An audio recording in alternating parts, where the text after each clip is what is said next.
Bonjour à tous et bienvenue pour un nouveau piège d'ouverture si on veut, même si là ça va commencer plus dans un milieu de partie que dans une ouverture. Donc les blancs ont joué des 4 et avec les noirs on va jouer une est-indienne.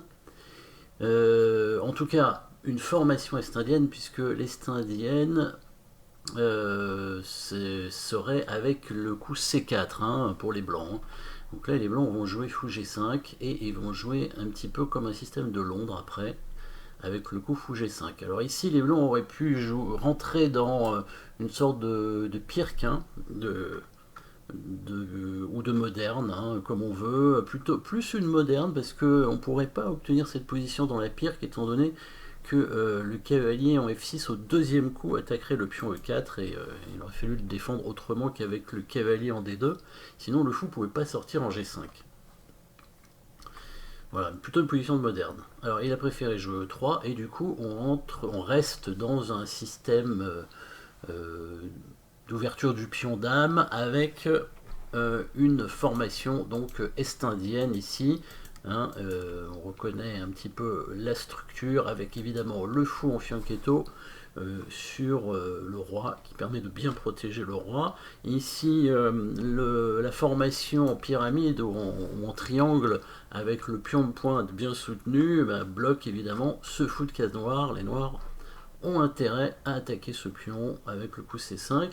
Le prochain coup des blancs est un peu surprenant. Il a joué B4. Euh, L'idée est intéressante, mais c'est trop hâtif, hein. Il aurait dû finir son développement avant, bouger son fou de l'aile roi et faire le roc avant éventuellement d'entamer une attaque de ce style. Alors, fou F5, développement du fou F5, c'est possible dans l'Est indienne à partir du moment où les blancs, évidemment, ne jouent pas le coup E4, hein. Bien sûr, quand le fou peut venir ici pour essayer de contrôler cette case, justement. Alors, fou E2, finalement, il continue son développement. Cavalier BD7, les deux cavaliers qui se soutiennent, ça c'est bien, les deux cavaliers en relais. Petit roc. Voilà, finalement les blancs finissent plus ou moins leur développement, pas tout à fait, hein, parce qu'ils ont encore la dame à bouger.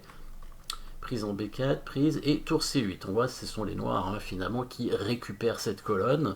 Les blancs qui ont voulu peut-être essayer de casser un petit peu l'attaque des noirs, mais finalement, comme ils étaient moins bien développés, et du coup, ce sont les noirs qui récupèrent la colonne. Bon, les blancs pourraient la contester assez rapidement, hein, par exemple en bougeant leur tour hein, en C1, voilà ici.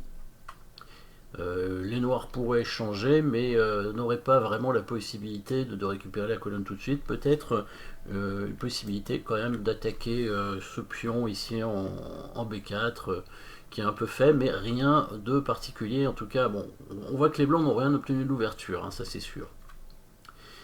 Une erreur quand même de la part des blancs ici, qui ont développé leur dame au mauvais endroit. Il a voulu essayer de créer une attaque sur ce pion et on va voir un petit peu comment la dame finalement, parce qu'il va finir par prendre ce pion, va être enfermée, un petit piège évidemment, ou en tout cas une menace d'enfermement de dame. Dame en A4.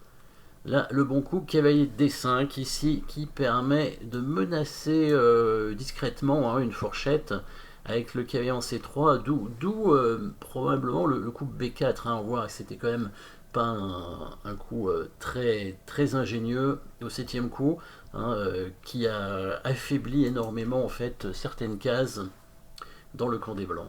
Alors les blancs ont pris le pion hein, finalement, voilà, hein, il était venu pour ça, bon, il a pas il a osé prendre ce pion, le cavalier qui vient quand même en C3, le fou qui a pas énormément de cases, hein, alors il y a déjà un petit piège dans lequel il n'est pas tombé si jamais les blancs défendent le fou avec la tour, les noirs prennent le fou sur échec, la tour reprend, le fou vient attaquer la tour est obligée de repartir, et hop, fermeture de la porte pour la dame blanche qui va se faire manger au coup suivant hein, avec la tour qui arrivera pour l'attaquer. La dame blanche qui a aucune case de fuite et qui ne peut pas s'en créer. Les blancs qui ne peuvent pas se créer de case de fuite. Donc la dame serait perdue. Premier petit piège, effectivement. Dans cette position, les blancs qui... bon, ils sont pas tombés dedans, il a bougé son fou. Fou C4, mais déjà le fou en C4 est pas, pas au mieux, hein, puisque il est déjà attaqué par la tour, protégé que par le cavalier, donc c'est comme une pièce non protégée ici, hein, puisqu'il est attaqué une fois, protégé qu'une seule fois. En plus, il y a toujours ce problème de la dame blanche. Coup précis, je pense, de la part des noirs, avec le coup H6, s'attaque le fou qui va bouger, bien sûr. Fou H4. On continue l'attaque du fou, G5, le fou qui vient en G3, et maintenant le cavalier qui vient attaquer l'autre fou, et le fameux fou qui s'est déplacé en C4. Alors pourquoi ces coups H6 et G5? Eh ben pour dévier en fait le fou H4, par exemple, si les noirs n'avaient pas joué G5 ou n'avaient pas joué H6 et qu'ils avaient quand même fait le coup cavalier B6, les blancs auraient pu faire fou prend E7, hein, attaquant la dame, bien entendu, et la tour. Et si la dame prenait le fou, eh ben, le cavalier était pris par la dame blanche. Donc ça c'était l'idée des noirs, hein, de dévier en fait ce fou, en tout cas chasser ce fou de l'attaque de ce pion. Voilà, cavalier B6 qui attaque le fou, et on remarque un petit peu la dame blanche qui est un petit peu plus coincée, même si, bon, de toute façon, elle ne pouvait pas sortir sur cette diagonale, hein, puisqu'il y avait un pion qui gênait, mais en tout cas, on continue avec les noirs à agresser le fou et peut-être un petit peu enfermer cette dame. Alors, le fou qui attaqué deux fois, hein, du coup, bon, a priori, il devrait bouger, mais que se passe-t-il s'il bouge? Donc, il n'y a pas énormément de cases, en fait, il n'y en aurait qu'une. Ce serait la case en B3, mais dans ce cas-là, le fou noir arriverait en D3 pour attaquer la tour, hein, comme tout à l'heure, pour venir fermer la porte. Et si les blancs tentent de sacrifier la tour, ou la qualité plutôt, en prenant un deuxième pion, plutôt que de prendre cette tour, les noirs pourraient tenter d'enfermer de nouveau la dame avec ce coup de fou. Qui permet de bloquer complètement la dame en fait ici, hein, elle a pratiquement plus de cases, elle va se faire attaquer assez rapidement, par exemple on joue un coup avec les blancs, on bouge la tour par exemple, on évite la fourchette, peut-être venir ici, bah, la dame va normalement se faire enfermer en quelques coups. Alors, on peut pas jouer tour C7 parce que le cavalier noir serait en prise, mais on pourrait jouer par exemple la tour en B8, sur quoi la dame est obligée d'aller en A7. La tour pourrait venir en A8, la dame est obligée de revenir en B7, hein, sinon elle est prise. Ici, le fou peut attaquer la dame maintenant en venant en A6. La dame n'a qu'une case à chaque fois, hein. On voit le cavalier finalement ici qui contrôle bien, hein, un peu partout. Bon, il y a l'autre cavalier aussi qui est là, mais disons que lui il a quand même un bon contrôle de cases, et là il n'y a plus qu'à amener maintenant la tour pour attaquer la dame, hein, la dame qui n'aurait plus de cases. Donc voilà une menace, menace qu'il pourrait y avoir, hein, sur la dame, qui est entourée par pratiquement toutes les pièces noires finalement, hein. La dame qui est rentré dans un traquenard. En fait, ce pion en A7 là-bas était vraiment empoisonné, on peut dire, hein.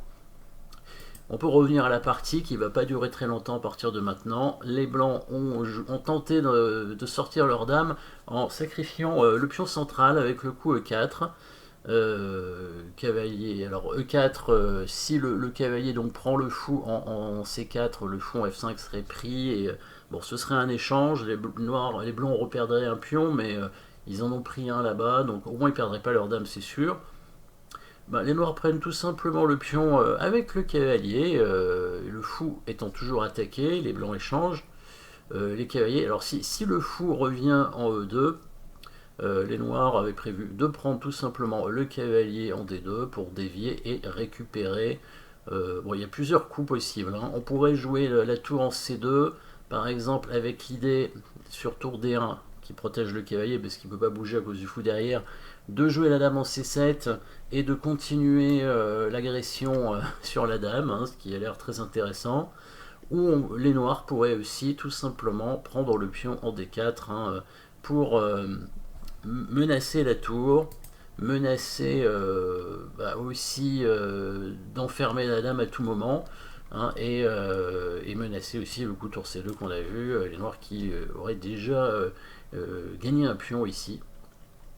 Donc plusieurs façons de jouer pour prendre l'avantage ou pour avoir une position gagnante en fait. Les blancs qui ont récupéré le cavalier en E4, les noirs reprennent tout simplement ce cavalier avec le fou et ils ont remarqué au dernier moment, les blancs, que le fou venait défendre le pion ici, qui était la seule case de fuite de la dame. Et oui, là cette fois, ben, la pièce est perdue, que ce soit la pièce moyenne, hein, la pièce ou petite, hein, la pièce mineure comme on dit, le fou, ou bien la pièce lourde, hein, la dame, puisque ben, la menace cette fois d'amener la tour en A8 permettrait de gagner la dame. Donc cette dame est enfermée si le fou bouge, et si la dame bouge, bah, c'est le fou qui est pris. Et donc là, les noirs, évidemment, auront un avantage décisif. Voilà, abandon des blancs dans cette partie. Attention aux pions empoisonnés, hein, pas trop prendre les pions avec la dame. Et ben merci d'avoir suivi cette petite partie, et puis à très bientôt.